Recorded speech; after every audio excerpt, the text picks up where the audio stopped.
Discover the 4 types of introverts. Which one are you? Hey, happy to? Mind family, welcome back to another video. Thank you so much for all the love and support you've shown us. Your support allows us to dive deeper into everyday psychology, so let's get into it. When you hear the word introvert, what comes to mind? Is it the shy wallflower daydreaming away in a crowded room? Or maybe that quiet kid who rarely spoke up in class?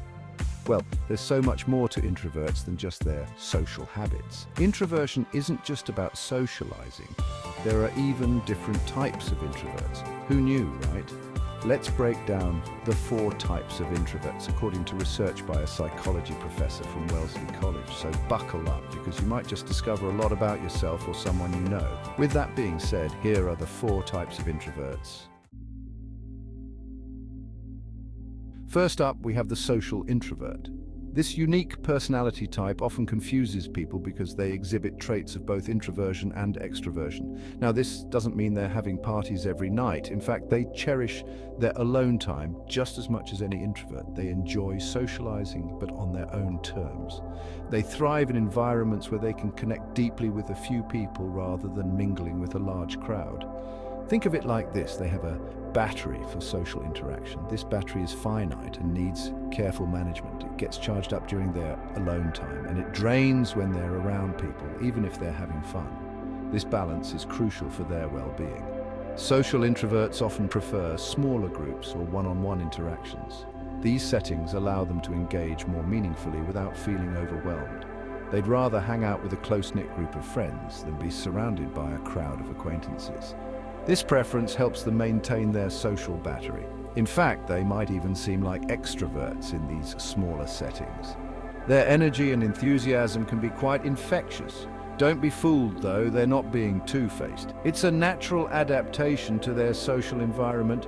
It's just that social introverts are selective about who they open up to. They value deep, meaningful connections over superficial interactions. They reserve their true selves for those they truly trust and connect with. This selectivity ensures their emotional well-being. Imagine a social introvert at a party. They might be mingling and engaging with a few friends, seemingly in their element. They might be chatting and laughing with a few friends, seemingly in their element. However, this doesn't mean they can keep it up indefinitely. But after a while, that social battery starts to dwindle. They begin to feel the need for solitude creeping in. They need to slip away, recharge, and come back to the social scene another time. This break is essential for them to maintain their social energy. It's important to remember that social introversion isn't about disliking people. It's about managing their energy and ensuring they don't burn out. It's about recognizing their own social limits and honoring their need for solitude to recharge. This self-awareness is key to their happiness and well-being. Next, we have the thinking introverts. These are the folks who always seem lost in thought, and you know what? They probably are. Their minds are always active, constantly processing and analyzing the world around them. It's not that they're trying to be rude or distant. It's just that their inner world is incredibly rich and captivating. They find immense joy in exploring their thoughts and ideas. Thinking introverts are the philosophers, the daydreamers, the ones who are constantly analyzing and reflecting on their experiences. They often ponder life's big questions and seek deeper meanings. They're drawn to deep conversations and intellectual pursuits. They thrive in environments where they can discuss ideas and theories. Small talk, not so much. They prefer conversations that stimulate their minds and challenge their perspectives. You might find a thinking introvert staring out the window, seemingly miles away, but in reality they're deeply engaged in their thoughts. But really, they're just busy contemplating life's big questions or exploring the fascinating depths of their own minds.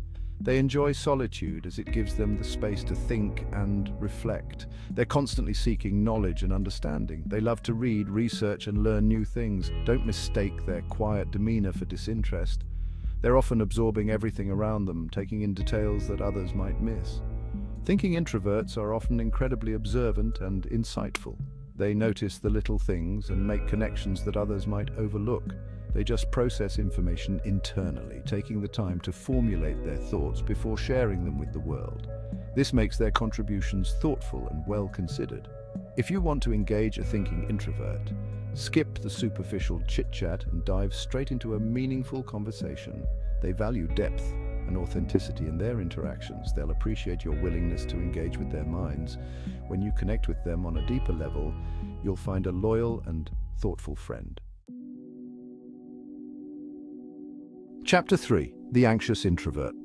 Now let's talk about anxious introverts. These are individuals who, while naturally inclined to enjoy solitude and quiet, find social interactions particularly challenging. These individuals experience a heightened sense of anxiety in social situations. The mere thought of engaging in conversations or being in a crowd can trigger intense feelings of nervousness and apprehension. While all introverts need their downtime to recharge, anxious introverts might feel drained or overwhelmed even after spending time with people they know well. This exhaustion can be both mental and physical, leaving them feeling utterly depleted. It's important to remember that not all anxious introverts have social anxiety disorder. However, the symptoms they experience can be quite similar, making it crucial to understand the nuances. However, if someone consistently experiences intense fear or discomfort in social settings, it's essential to seek professional help. Therapy and counseling can provide valuable tools and strategies to manage these feelings. Anxious introverts might avoid social gatherings altogether, or they might attend but feel uncomfortable and on edge. The anticipation of social events can be just as stressful as the events themselves. They're often worried about saying the wrong thing or being judged by others. This fear of negative evaluation can make even casual conversations feel like daunting tasks. This anxiety can manifest in different ways. Some might experience physical symptoms, while others might struggle with internal turmoil. Some might feel physically uncomfortable with a racing heart, sweating, or even nausea. These physical symptoms can be distressing and add to the overall anxiety. Others might withdraw socially, avoiding eye contact or speaking up. This withdrawal can sometimes be misinterpreted as disinterest or aloofness. If you're an anxious introvert, understand that you're not alone. Many people share these experiences and feelings. Many people experience social anxiety to varying degrees. It's a common challenge, and recognizing it is the first step towards managing it. There are strategies and resources available to help you manage your anxiety and navigate social situations more comfortably. Techniques such as mindfulness, relaxation exercises, and cognitive behavioral strategies can make a significant difference. Chapter 4: The Restrained Introvert. Last but not least, we have the restrained introverts. These individuals are all about taking things slow and steady. They thrive on routine and predictability. Don't expect them to be spontaneous party animals. Restrained introverts like to plan and prepare for social events. They need time to mentally rehearse conversations and adjust to new environments. They're not the type to jump out of bed and head straight to a bustling brunch spot. They value their personal space and alone time. They need this space to decompress and recharge after interacting with the world. Don't take it personally if they decline an invitation. They're probably just protecting their energy. Restrained introverts might seem reserved or quiet at first, but once they feel comfortable, they can be incredibly warm and engaging. They're often deep thinkers and loyal friends. Remember, everyone has their own pace. Restrained introverts simply prefer to move through life at a more deliberate speed.